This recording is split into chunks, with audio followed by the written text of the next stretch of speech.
জাহান্নামের ইন্ধন কি হবে? ক পাথর ও গাছ, খ মানুষ ও গাছ, গ গাছ ও মাটি, ঘ মানুষ ও পাথর।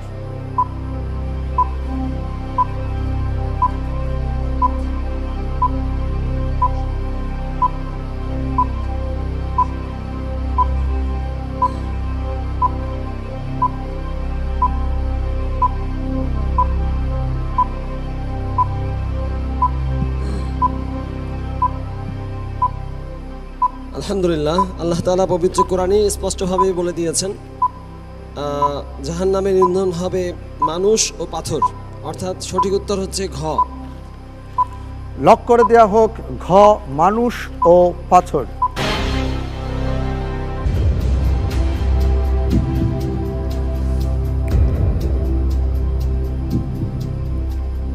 আপনাদের উত্তরটি সঠিক হয়েছে। আলহামদুলিল্লাহ।